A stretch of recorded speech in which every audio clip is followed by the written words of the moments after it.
Hello everyone, Gautam is education पर आप सभी का बहुत बहुत स्वागत है। उम्मीद है आप सभी अच्छे होंगे, एग्जाम की तैयारी अच्छे से जारी होगी। आइए शुरू करते हैं हमारी आज की करंट अफेयर की क्लास, 2 मई 2024 की क्लास। मैंने 2 दिन जो है वो फेस कैम वाली वीडियो बनाई, लेकिन मुझे थोड़ा सा ऑकवर्ड फील हो, इसलिए मैं विदाउट फेस वाली वीडियो ही बना रही हूँ अब आप लोगों के सामने। ठीक है, आइए देखते हैं हमारी पहला जो क्वेश्चन है, अंतर्राष्ट्रीय मजदूर दिवस किस तारीख को मनाया जाता है?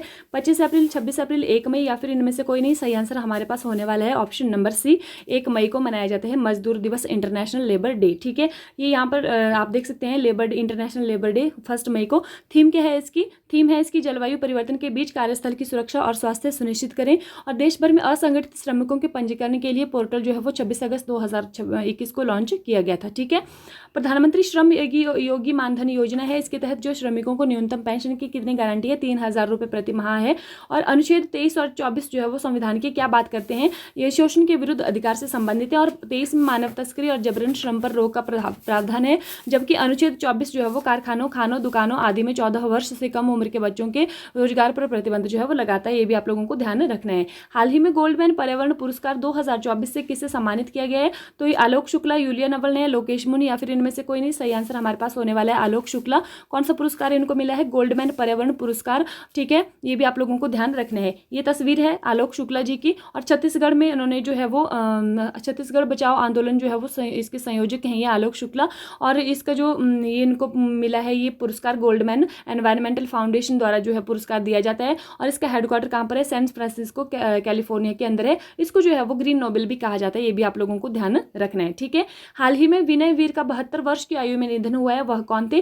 तो ये थे एक प्रसिद्ध पत्रकार थे, हथकरघा कलाकार थे, पियानो वादक थे, या फिर इनमें से कोई नहीं। इसका सही आंसर हमारे पास होने वाला है प्रसिद्ध पत्रकार थे विनय वीर। ठीक है, 72 वर्ष की आयु में इनका निधन हुआ है।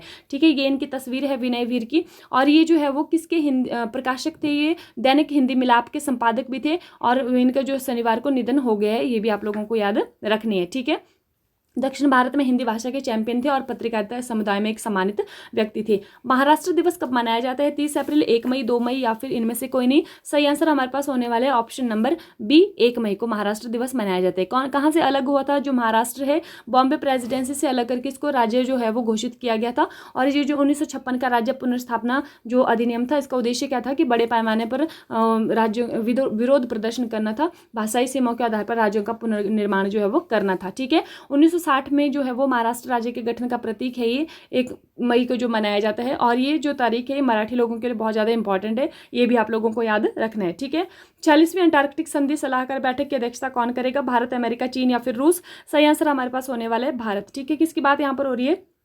अंटार्कटिक संधि की बात हो रही है। तो अंटार्कटिक संधि ये पहली बार हुई थी 1961 में, जब ये सलाहकार बैठक हुई थी तो कैनबरा में हुई थी 1961 में। ये यहाँ पर आप लोगों के सामने तस्वीर लगी हुई है। ठीक है, देखिए ये जो अंटार्कटिक संधि है ये कहाँ पर 46वें नंबर की बैठक हो रही है। भारत का जो कोच्चि केरल है यहाँ पर ये होने वाली है। ठीक है, भारत इसका मेजबान है, होस्ट है। और ये जो अंटार्कटिक संधि है सबसे पहले 1959 में वाशिंगटन डीसी में 12 देशों द्वारा हस्ताक्षर किए गए थे और 1961 में लागू हुई थी। ठीक है, 56 देशों ने अंटार्कटिक संधि पर हस्ताक्षर किए हैं।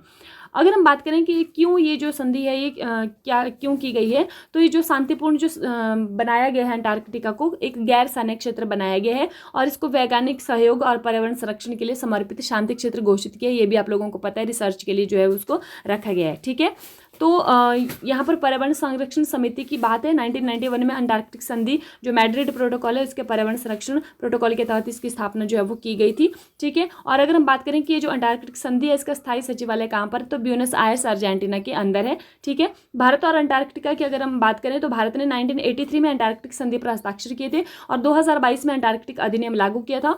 और 1981 में अंटार्कटिका में अपना पहला जो है वैज्ञानिक अभियान भी शुरू किया था, जो कि 83 में यहाँ पर दक्षिण गंगोत्री स्थापित किया था। वर्तमान में कार्यरत नहीं है ये। मैत्री 1989 में और भारतीय 2012 में, ये दोनों जो है वर्तमान में कार्य कर रहे हैं। ठीक है, राष्ट्रीय ध्रुवीय एवं महासागर अनुसंधान केंद्र का इसका जो हेडक्वार्टर है कहाँ पर है? वास्को डिगामा, गोवा के अंदर है। ठीक है, और ये पृथ्वी विज्ञान मंत्रालय के तहत एक स्वायत्त संस्थान है, ये भी आप लोगों को याद रखना है। हाल ही में डीआरडीओ के द्वारा स्मार्ट प्रणाली का सफल परीक्षण कहाँ पर किया गया है? उड़ीसा, पश्चिम बंगाल, तमिलनाडु या फिर इनमें से कोई नहीं। सही आंसर हमारे पास होने वाला है उड़ीसा। ठीक है, डीआरडीओ ने किया है स्मार्ट, SMART। तो स्मार्ट की फुल फॉर्म क्या है हमारे पास?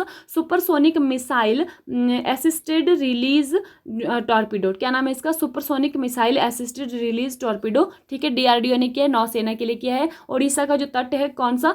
APJ अब्दुल कलाम द्वीप से यहाँ पर किया है, ये भी आप लोगों को ध्यान रखना है, ठीक है। टॉर्पीडो क्या होता है? टॉर्पीडो सिगार की आकृति का एक स्वचालित पानी के भीतर पनडुब्बी जहाज या हवाई जहाज से लॉन्च की जाने वाली मिसाइल है ये टॉर्पीडो, ठीक है।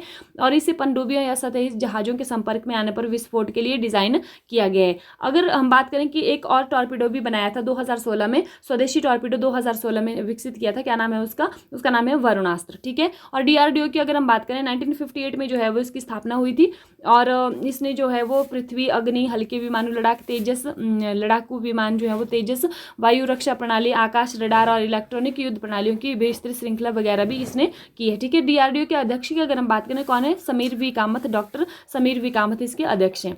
हाल ही में फुर्सतगंज रेलवे स्टेशन का नाम बदलकर क्या रखा गया है? तपेश्वर नाथ धाम, गोरखनाथ धाम, स्वामी परमहंस, मां कालिकन धाम। तो इसका सही आंसर हमारे पास होने वाला है तपेश्वर नाथ धाम, ठीक है। किसका नाम बदला है? फुर्सतगंज रेलवे स्टेशन का नाम चेंज कर दिया गया है, ठीक है। तो यहाँ पर जो है वो PDF में आप लोग पढ़ लेना, मैंने बताया हुआ है, यहाँ पर बहुत सारा लिखा हुआ है इसके बारे में। फुर्सतगंज रेलवे स्टेशन क्या है? तपेश्वर नाथ धाम का नाम रखा गया है, ठीक है। जायस सिटी का किसका रखा गया है? कासिमपुर हाल्ट का। गुरु गोरखनाथ जायस शहर का रखा गया है। स्वामी परमहंस बानी का रखा गया है। और मिसरौली और ये जो अकबरगंज है इसका नाम माँ कालीकन धाम के नाम पर रखा है। महाराजा बिजली पासी के रूप में निहालगढ़ का नाम रखा है। और वारिसगंज का नाम जो अमर शहीद भाले सुलेमान है उनके नाम पर रखा है, ठीक है। इसकी प्रक्रिया क्या होती है ये भी यहाँ पर लिखिए कि जो पहले जो है गृह मंत्रालय को देना होता है प्रस्ताव, उसके बाद भारतीय जो भौगोलिक सर्वेक्षण है, डाक विभाग, पृथ्वी विज्ञान मंत्रालय से परामर्श करता है ये। उसके बाद जो है वो NOC जारी होती है वहां से, फिर उसके बाद ये नाम जो है वो चेंज किया जाता है, ठीक है।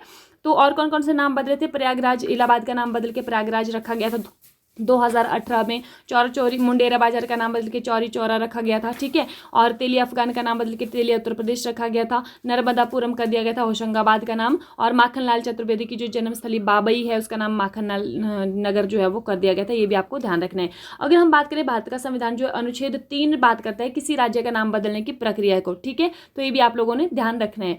और इसका जो है वो उत्तरांचल का नाम बदल के उत्तराखंड रखा गया था 2007 में इसी प्रक्रिया के तहत। और 2011 में ओडिशा का जो नाम बदल के उड़ीसा रखा गया था, ये भी आप लोगों को ध्यान रखना है, ठीक है। इसी प्रक्रिया का जो है वो पालन किया गया था।